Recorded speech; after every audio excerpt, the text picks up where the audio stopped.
Pat, we always like to look into some crime or something every time you come on the show, or some, what did we talk about last time? I can't remember, like gambling and, I don't know. What was the last time? The mob, the heist movie, stuff like that. Well, this time I thought, hey, we'll look at some famous crimes that were all the rage, and then they kind of just disappeared from the headlines. And there's one really big one I wanted to talk about, and that would be the JonBenét Ramsey case. Remember, Larry, you remember the JonBenét Ramsey death, right? Well, he probably still has pictures of JonBenét in his bedroom. I know his type. Well, I hope not. That would be disturbing. All right. But, Larry, if you had to guess when that murder happened, just take a guess. If you had to pick a year. 92. Close. Wow. See, I would have thought it was more recent than 96. It happened in 96. 96. Wow. That case fascinated me, and I did a lot of studying on it. I wasn't personally involved. I didn't know the players that were investigating and/or the suspects, but I did a lot of reading on it, and just by, what interested me in it was the mishandling of that case right from the start. And, when I'd be watching this stuff on television and be screaming at my set, you idiots. This is the Boulder Police Department. And Boulder, granted, isn't New York City or Chicago, but it's a decent-sized city. And they should have professional investigators. And from day one, they screwed this entire thing up. Michael, you're a Sherlock Holmes fan, right? I mean, you know Holmes. Holmes said, or Sir Arthur Conan Doyle said through Holmes in his book, when looking for the solution of a crime, you rule out the impossible, and everything else is possible. And this would help. Whatever else remains must be the solution. Yeah, if you rule out right. I forget which book it was in, but that's not how the Boulder police attacked this case. They latched on to their suspects, which was the family, and they never looked beyond that, to the detriment of anything else that they could have looked into, and went by and perhaps missed some vital clues, because as years go by, people's memories fade, evidence gets destroyed, there's so many things. But they latched on to the mother and the father, and they just would not let go. And what struck me is, when the parents were suspects, they said, well, they're the logical suspects. It's like when a husband or a wife is killed, the spouse is always the logical suspect. When a child is killed, the logical suspect is always both parents or one parent, and it's logical. However, as soon as I found out, which was like the next day after the child went missing and she was found that night, the father found the body. He assigned people to search the house. They had a rather large house, just to make sure. If they killed this child, it would be in the throes of some kind of passion, some kind of anger. It would be an accidental killing. They slap the kid falls down, breaks her neck. Throttling a child and strangling a child, or strangling anybody for that matter. It doesn't occur like it occurs on TV. 2 seconds, the person's dead. It can take up to 5 minutes to choke the life out of somebody, sometimes more. So the last person that's going to find the victim, the child in this case, the parent after killing the child would never, ever find the body. Never. They'd let somebody else find it. And as soon as the father found the body, I said, police have to at least look elsewhere. I mean, if anybody knows anything about homicide investigations 101, and I've handled a lot of homicides, whoever discovers the body, particularly with a child, I can't think of any case that I ever heard of where the killer of a child, forget whether it's the parent or not, where the killer of the child discovers the body. And he did. Not that they I never thought of that angle. Let's go to the basic details of the case, and then there's breaking news. I just found some breaking news about it prior to the show. Yeah, but for those who don't remember, JonBenét Ramsey, a 6-year-old beauty queen, that was the big thing, that she was in all these beauty contests, and that became the picture of her in her little beauty outfit there, the crown and the sash and everything. JonBenét Ramsey, 6-year-old, she was strangled and struck in the head in Boulder, Colorado. Her parents were John and Patsy Ramsey. On December 26th, Patsy Ramsey found a 2.5-page ransom note on the kitchen staircase demanding $118,000 for her daughter's safe return, and the note claimed to be from individuals belonging to a foreign faction, which is unusual. Police did a quick search of the house, and they didn't find anything, and they saw no obvious signs of struggle or a break-in. Later that day, John Ramsey and his friends did a thorough search of the house, and John found the body of his daughter in the wine cellar, covered in her favorite white blanket. There was a nylon cord around her neck, duct tape over her mouth, and her wrists were tied above her head. The cause of death was strangulation and a skull fracture. A broken paintbrush, the top of which was found in Patsy Ramsey's art supplies, was used in a garret to choke her, and whoever tied it displayed a good knowledge of knots. So that's the evidence at the actual scene.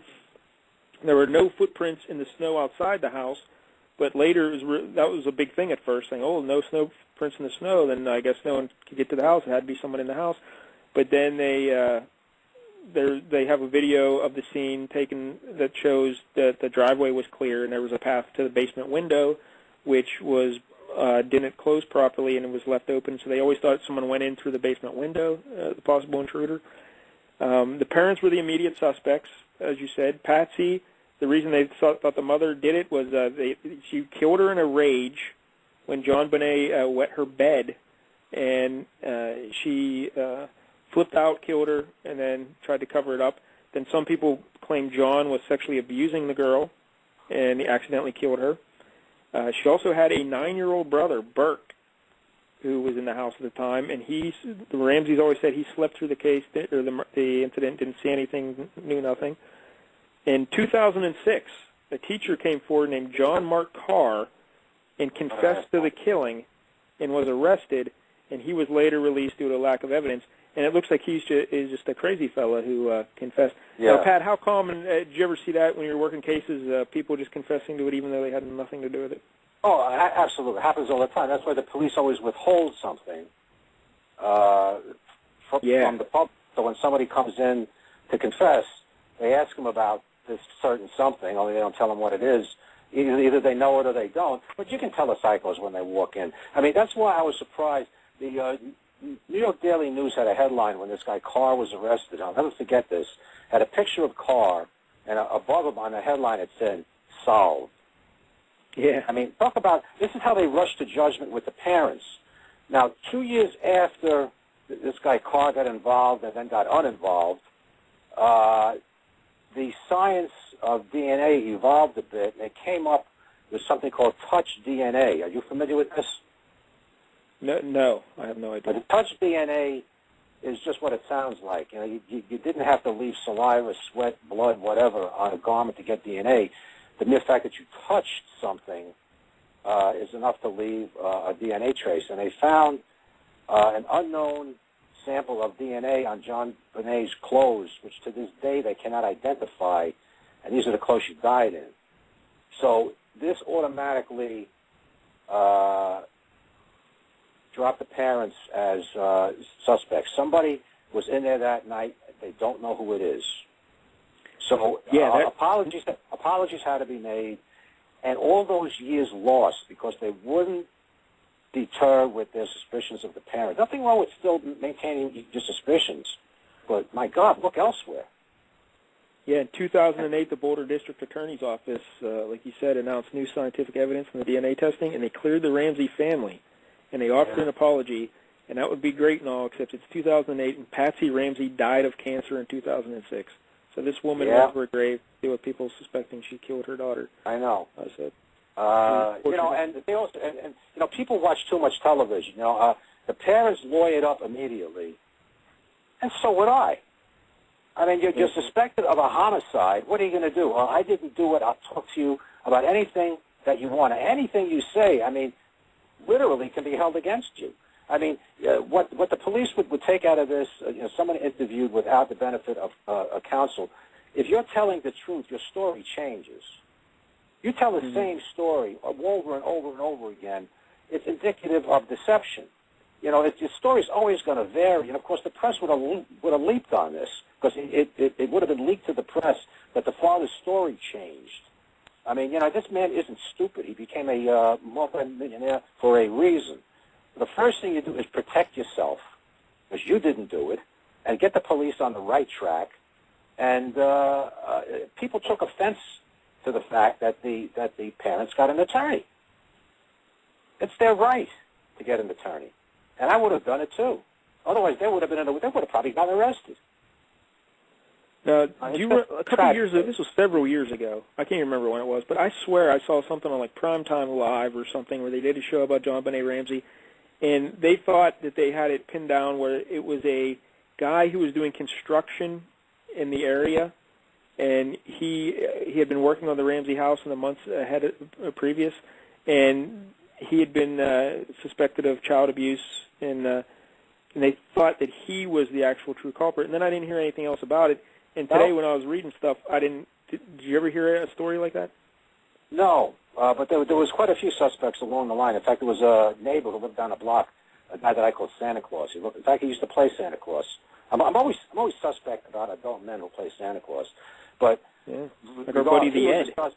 Yeah, he was a suspect. There were other suspects, but think of all the wasted years. Now, this guy that you're speaking of sounds like the perfect candidate. But you wasted all those years. The evidence is gone. You had to let him go. And the reason you didn't hear it, there was no fanfare when they released him, was due to the humiliation factor. Had they have not just focused on these parents and looked elsewhere, maybe this guy'd be in prison today. But when you think about this case, things that we know is the note was left. Somebody plotted this murder. Somebody was fixated on this child. And it stands to reason that would be somebody with a pedophile sexual history, at least with allegations, if not arrests and convictions. So this guy that you're speaking of sounds prime. But unless he confesses, even with a confession, if there's nothing to back it up, and he gets a good lawyer, he would probably will. Just like this guy that they just arrested for the Eton Pates killing. You familiar with Eton Pates? Yeah. No. Oh, Larry, Eton Pates is probably the most famous missing child. He was the case that got the faces of missing children on cartons of milk. He's been missing for 30 years, somewhere in the 70s. Downtown Manhattan. The first day he was allowed to walk to school, it was two blocks in crowded downtown Manhattan. He didn't make it. He vanished off the face of the earth in that 2-block walk. They've had a suspect that's already in prison that fits the profile, pedophile, doing time for other crimes against children. Just recently, in the past 3 or 4 months, a guy came forward, confessed, and who lives in the area within those 2 blocks where Eton had to walk, described the case to a T, said what he did and how it happened. He strangled him, threw the body in a dumpster, basically, and the kid was thrown out with the trash, never to be recovered. Fits the profile of somebody with mental problems. Told his relatives over the years that he did it, only no one came forward. Now, it's all these years, 36, 37 years later, he could very well have done it. Will he get convicted? Where's the evidence? They couldn't find. They went to the place where he said he owned a business in the area, and they tore the place apart looking for microscopic evidence of the exact place where this guy said he killed a kid. It's, if they would have found something, it would have been by pure dumb luck. You get a good lawyer in there, not even a good lawyer, a half-ass lawyer is going to get this guy off. Say, you're right. He's had psychological problems all his life. It's one of the reasons he confessed. You just never know. It's sloppy police work. And we're all somewhere along the line, every police department, no matter how famous they are, we're all guilty of it. And once again, that story about the guy doing the repairs and whatnot in the neighborhood, I couldn't find anything on it when I was researching today, so I'm guessing nothing came of it. So like you said, they probably had to let that guy go, and it passed away. But the case was officially reopened in October 2010, and they're still working on it, still trying to find leads. And then today, right before the show, when I'm looking at new stuff, I read that the former lead detective on the case, a fellow named Jim Kohler, Kolar, he's coming out with his own book about it, and it's titled Foreign Faction, Who Really Kidnapped JonBenét Ramsey? And there's an article in the Daily Beast about it today, and it's just coming out today, and he's supposed to be doing a radio appearance right now, I believe, where he's going to be talking about all this stuff. But what he said, and he's had access to all the case evidence, including every interview, all the forensic reports, the crime scene, and the photos. He worked the case as the lead detective and left, I guess, due to frustration with working with the district attorney's office or whatever. And he says that when they arrested that John Mark Carr guy or whatever, that teacher who confessed, he got so mad because he knew that guy didn't do it, and he said that they made such a big scene of it that he decided that he's going to dig into it some more, and he decided to come out with his book. And he says that he believes that the killer was someone inside the Ramsey house, that it wasn't an intruder. And he believes that there's an overlooked child's toy, because I don't know if you heard these reports, Pat, that some people thought there were indications that she was hit with a taser on her back to subdue her. I heard like that. there were marks on her lower back. Well, he says they weren't taser marks, that they were marks of a child's toy in the house that matched up to the wound. And he also believes that an undisturbed cobweb in the basement window where everyone thought the intruder came through proves that no one could crawl through there and leave the cobweb where it was. And he also says there's more forensic evidence, or he says there's a flaw in the forensic evidence, or there's something wrong that people were overlooking. But it sounds like until I read the book, which is just coming out, I guess, today or whatever, or in the radio appearance he's making tonight, I'm not going to know. But what I'm gathering is he might be indicating that it was actually the brother that did it. Like he killed her. Okay, all goes back whose DNA is on her death clothing.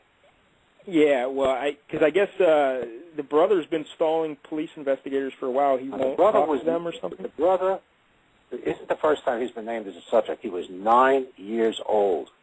Yeah. I mean, how do you cover up a crime? And the parents didn't do it. Well, I think the implication is he killed JonBenét either accidentally or whatever, and then Patsy covered it up, protecting him. You don't accidentally strangle somebody. Once again, it takes a long time. Well, he could have. They spoke to the kid. I mean, you're dealing with a 9-year-old child. Any cop, if Stevie Wonder was a cop and got this kid in the room, he would know he did it or didn't do it. He was 9.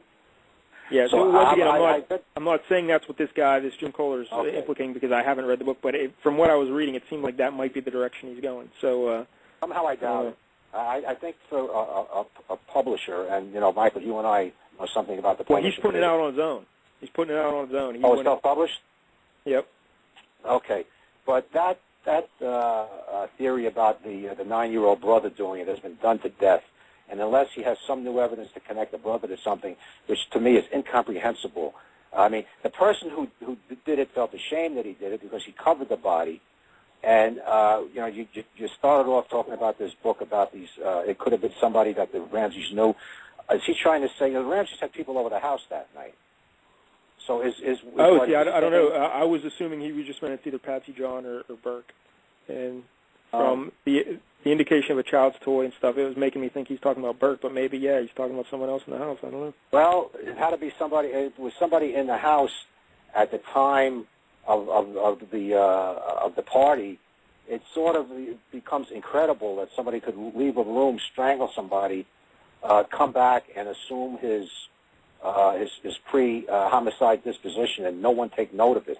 And she wasn't killed, and she wasn't found where she was killed. Like she had to be moved from her bedroom to the wine cellar too, right? There's a reason, perhaps. And we can't disparage this man's book because we haven't read it. But I'm just saying, the reason why it's self-published. This was shopped around. I'm sure he didn't want to self-publish a book. He wanted to let it go mainstream just for the fact that it would be more readily available to a wide variety of readers in bookstores, etc., rather than a self-published book, which basically you have to sell yourself. A book, I write a lot of nonfiction stuff. My next book is a nonfiction book, Undercover Cop. These lawyers from the publishers get a hold of you. It's called the vetting process. They go over everything. And if you don't have sources to back up what you say, you're going to wind up self-published.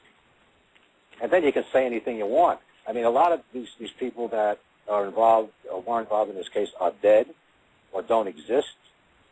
I'm very curious. Do you know the author's name or the title of the book, Michael? Yeah, his name's Jim Kolar, Kolar. And, okay, I'll check it out. I'll check it out tonight, and I'll listen to that radio show tonight, and I'll see what he has to say, and I'll let everyone know on the Twitters and stuff. Yeah, just because the three of us are talking about this now is indicative of the fact that it still fascinates people. Yeah, I was surprised when I went in to look about the case, because I thought they had it figured out. Like, I didn't know it was still considered unsolved in a cold case. I thought they'd figured it out by now, that it was that guy in the neighborhood who was doing construction. I was surprised to read it was still ongoing. So, yeah. It all comes back. Well, a homicide case is never closed except in one of two ways. They catch the guy, or they clear it by what's known as exceptional clearance. And that means they know who did it and have evidence to prove it, but for some circumstances they can't bring the guy to trial, like he's dead. That's an exceptional clearance case. But once again, we go back to our friend Sherlock Holmes. You know, I've been an investigator all my life, and it's always look at the logical, because that's how most of the time, in fact, I can't think of any crimes that I've been involved in where it didn't follow a logical order of things, and that the planning and the commission was just logical. And when you start to bring in all these conspiracy theories, it muddies the waters. And if this crime is ever solved, and I doubt it, but if it is, you'll find, it was an intruder who had a thing for this kid, wrote the note out ahead of time, planned it, did it, maybe wanted to rape her, was interrupted, got afraid because he didn't expect people to be in the house that night, or that amount of people. Who knows why? But you're going to find it to be logical. And once again, the police may know who it is, but would they name a suspect at this late date? It goes back to the O.J. syndrome. No one's going to be naming anybody unless they can bring it to trial and win. If they can't win, nobody's going to trial.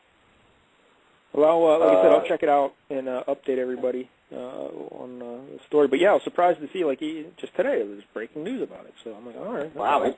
Yeah. People are still interested. They'll buy the book.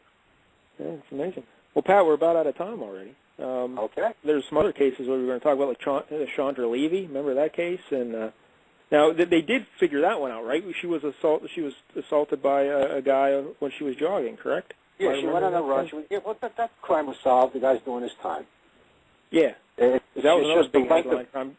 Gary Condit. Yeah. Everyone ruined his life thinking he killed her, right? You know, people watch too much television, and, once again, it comes down to logical. Think about just be logical, and the average cop, if he would think along those lines, and most successful investigators do, solve their crimes because it's apparent what happened. You just have to go prove it and don't look for things that aren't there. And what about Natalie Wood, famous movie actress Natalie Wood? Always suspected she just fell off a boat, hit her head, and drowned, and now the L.A. coroner changed the cause of death to undetermined, and there are stories that maybe, yeah. Too much controversy. They know she drowned, and it was a rush to judgment back then, and now who would have thought that, 40 years later, it's still going to be in people's minds. You basically have to say it's undetermined. Other than the fact she drowned, the cause is undetermined. The cause of death isn't undetermined. But we don't know. Yeah, they're saying that they looked at some wounds on her body, and they said it's not consistent with, or some bruising on her body, and said it's not consistent with a drowning death, which I don't know how you can. How can you? Why didn't they know that then? The point is, they don't have a theory as to how she died, or rather why she died. It's just how she died. So they have to come up with something. Even now, officers get pressured. The LAPD gets pressured. The ME's office gets pressured. You come up with the word undetermined. You've come up with something. You just don't know. Well, how come you don't know? Well, it's 4 years after the crime. I'm going to blame it on my predecessors. Once again, sloppy police work. Were these cops starstruck, perhaps? You don't say, hey, that's not going to happen. It happens. It happens. You're dealing with somebody famous, and you wouldn't treat that person the same way you would as some guy off the street that might be suspected of the same crime. You know, a couple other famous cases I was thinking of we should look into, the D.B. Cooper. Do you know anything about the D.B. Cooper? The old hijacker? Well, I probably know what everybody else knows. Fascinating. Yeah, maybe next time we're on we'll talk D.B. Cooper, and then the Zodiac Killer. That's always a good one.